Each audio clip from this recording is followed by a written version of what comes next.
What if the most diabetes-friendly carbohydrate in existence grows wild across America, produces food for decades from one planting, and was deliberately removed from every seed catalog in the country? Native Americans knew it as survival food. Colonizers called it competition. And today, most people walk past it without recognizing the food source that could make them completely independent from grocery stores. Let me tell you about a plant that has been so thoroughly suppressed that most Americans do not even know it is native to North America. A plant that was the foundation of indigenous food security for thousands of years. A plant that European colonizers systematically replaced with crops that required annual dependence. This is about a plant that succeeded too well and had to be eliminated because success without dependence threatens every profitable food system ever created. The plant is Jerusalem artichoke, also called sunchoke, scientifically known as Helianthus tuberosus. The name is deliberately misleading. This plant is not from Jerusalem and has nothing to do with the Middle East. It is native to North America. The name Jerusalem artichoke likely comes from the Italian word girasole, meaning sunflower, or was deliberately attached to make it sound exotic and foreign, distancing it from its indigenous American origins. Calling it Jerusalem artichoke instead of its Native American names was the first step in erasing its true identity. The tubers taste like a cross between a potato and a water chestnut, with a slightly sweet, nutty flavor and crisp texture when raw or creamy when cooked. The artichoke comparison came from French colonists who thought the flavor resembled artichoke hearts. But this plant is not an artichoke. It is a perennial sunflower that produces edible tubers underground, and those tubers have been feeding people on this continent for at least 3,000 years. Native American tribes across the eastern woodlands, the Great Lakes region, and the plains cultivated and harvested Jerusalem artichokes as a staple food. The tubers were dug in late fall and winter when other food sources were scarce. They store extremely well in the ground, meaning you do not need to harvest everything at once. You can dig them up as needed throughout winter because freezing temperatures do not harm them. In fact, cold improves their flavor by converting some of the inulin into sweeter sugars. This made Jerusalem artichoke the ultimate winter food security crop. While European grains required harvest, threshing, storage infrastructure, and protection from rodents and moisture, Jerusalem artichoke tubers stayed fresh in the soil until you needed them. No storage barns, no grain silos, no risk of rot or pest infestation. The earth itself was the storage system. Indigenous peoples also understood something that modern science only recently confirmed. Jerusalem artichoke tubers are one of the best sources of inulin, a type of carbohydrate that does not spike blood sugar the way starch does. Inulin is not digested in the stomach or small intestine. Instead, it passes to the colon where it feeds beneficial gut bacteria.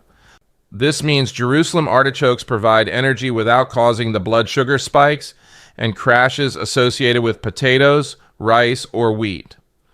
For people managing diabetes or insulin resistance, this is revolutionary.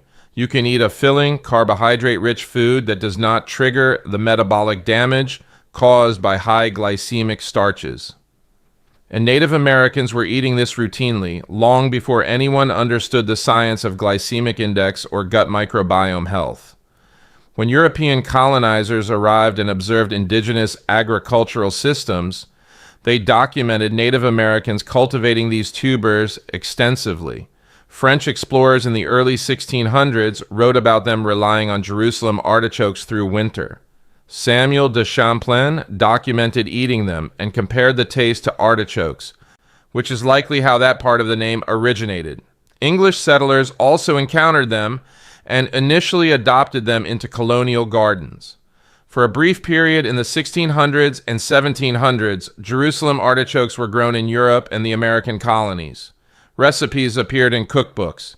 They were sold in markets. But then something changed. By the 1800s, Jerusalem artichoke began disappearing from seed catalogs and agricultural guides. By the early 1900s, it was almost completely absent from mainstream agriculture.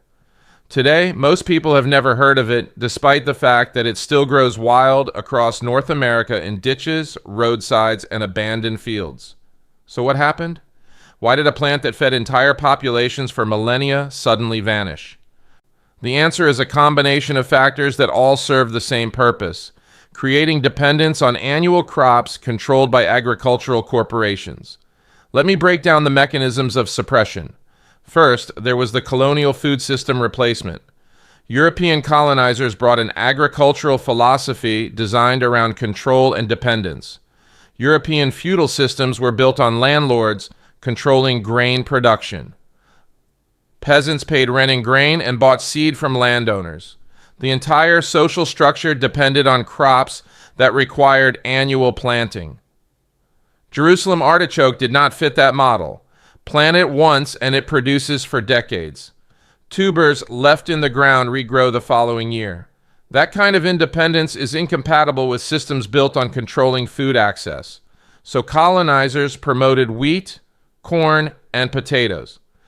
These crops required replanting every year and created dependency on the agricultural calendar, land access, and infrastructure.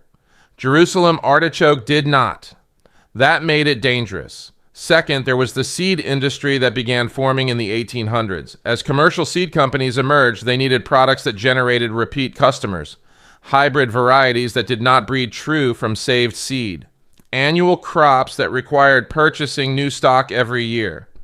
Jerusalem artichoke was the opposite. It is not a hybrid. It reproduces from tubers. One tuber saved from your harvest becomes next year's crop. In fact, the problem farmers often report with Jerusalem artichoke is that it is too prolific. Miss a few tubers during harvest and they regrow. It spreads. It establishes permanent patches. For a subsistence farmer or homesteader, this is perfect. Plant it once and you have permanent food. For seed companies, this is a disaster. A customer who plants Jerusalem artichoke stops being a customer. They never need to buy seeds again. Third, there was the agricultural standardization movement of the late 1800s and early 1900s. As farming industrialized, the focus shifted to crops that could be grown in monoculture, harvested mechanically, and transported long distances. Jerusalem artichoke does not fit that system. The tubers are irregular in shape. They are knobby and difficult to peel. They do not store well out of the ground for long periods. They are best harvested fresh as needed throughout winter by digging them up. This is perfect for small-scale, localized food systems. It is terrible for industrial agriculture that depends on uniform products, mechanical harvest, and long-distance shipping to centralized markets.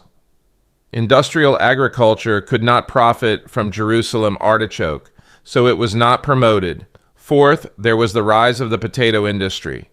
Potatoes became the dominant tuber crop in European and American agriculture because they fit industrial models better than Jerusalem artichokes. Potatoes produce larger, more uniform tubers that can be mechanically harvested and stored in warehouses. They also require replanting every year, creating seed sales. The potato industry invested heavily in breeding programs, marketing, and infrastructure. Jerusalem artichoke got zero investment because there was no way to create proprietary control over it. By the early 1900s, potatoes dominated and Jerusalem artichoke was labeled old-fashioned and inferior, even though nutritionally it is superior in many ways. And fifth, there was cultural suppression tied to the erasure of indigenous knowledge systems. As Native American populations were displaced and forced onto reservations, their agricultural knowledge was deliberately destroyed. United States government policy was assimilation. Indigenous people were forced into farming European-style crops. Traditional foods like Jerusalem artichoke were stigmatized as primitive. The cultural knowledge that sustained communities for thousands of years was systematically erased within 2 to 3 generations. By the mid-1900s, even many Native Americans had lost the connection to Jerusalem artichoke as a traditional staple. Today, Jerusalem artichoke is making a quiet comeback, but only in niche markets. Some farmers' markets sell it, A few specialty grocery stores carry it. Foragers and homesteaders are rediscovering it, but it remains absent from mainstream agriculture and largely unknown to the general public, and that is deliberate. Industrial food systems do not benefit from plants that make people independent. They benefit from dependence, from annual purchases, from centralized control. Jerusalem artichoke represents the opposite of that system, and that is exactly why it was buried. Now let me tell you what Jerusalem artichoke actually provides, because the nutritional profile is remarkable. The tubers are primarily composed of inulin, which as mentioned is a prebiotic fiber that feeds beneficial gut bacteria. A 100-gram serving contains approximately 73 calories, 17 grams of carbohydrates, and 2 grams of fiber. But here is what makes it unique. Those carbohydrates are mostly inulin, not starch. That means the glycemic index is low, around 50, compared to potatoes, which have a glycemic index of 70 to 85.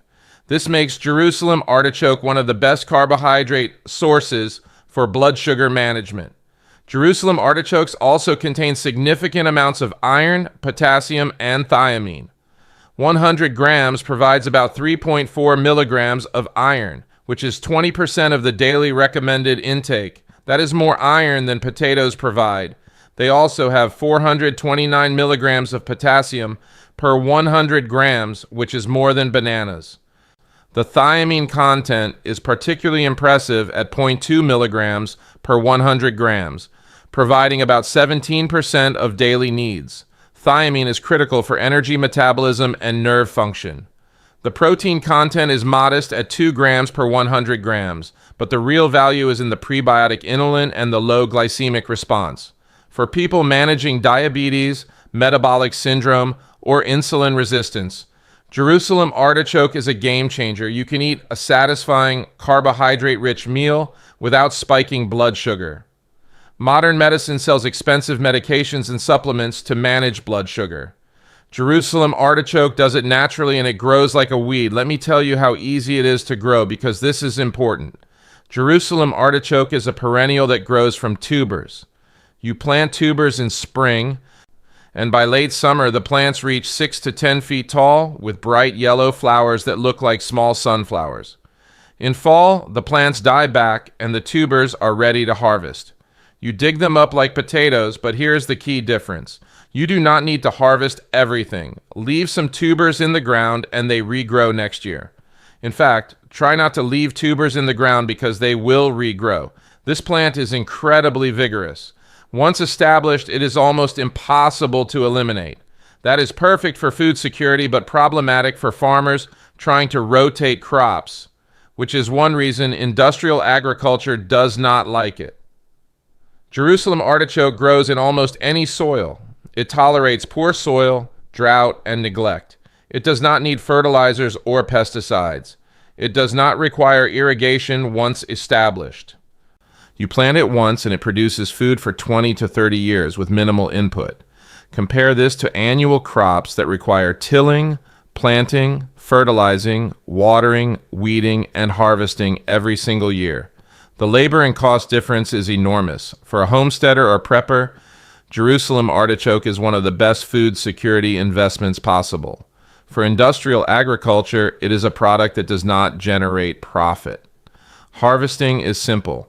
Wait until after the first frost for best flavor. Dig up tubers as needed throughout fall and winter. You can store them in the refrigerator for a few weeks, or leave them in the ground until needed. The easiest method is leaving them in the ground and digging them up fresh. Cooking Jerusalem artichoke is versatile.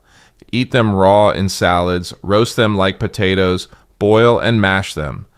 Add them to soups, or slice and fry them into chips. The flavor is mild and nutty.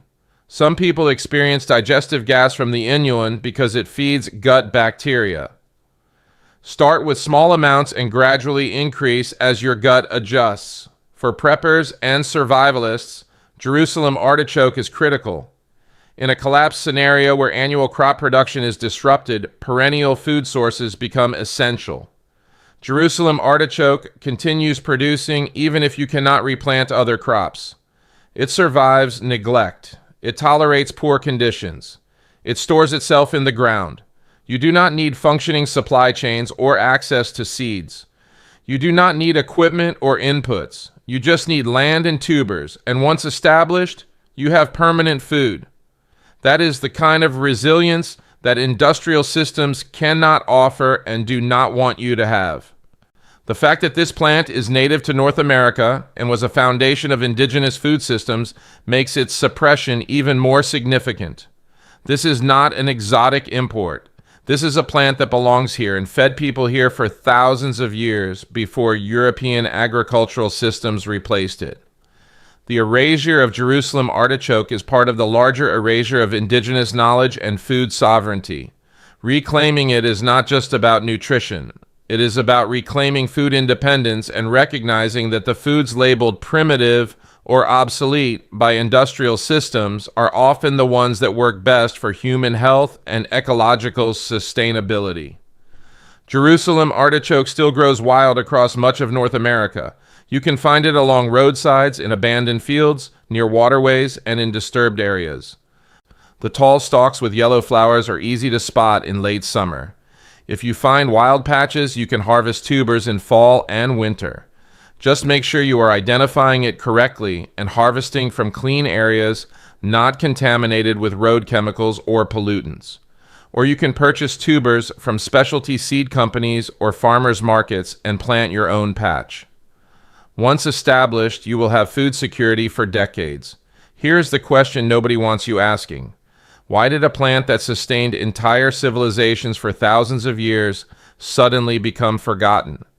Why did food that requires zero inputs and produces for decades get removed from every seed catalog? The answer is not complicated. Food independence is power.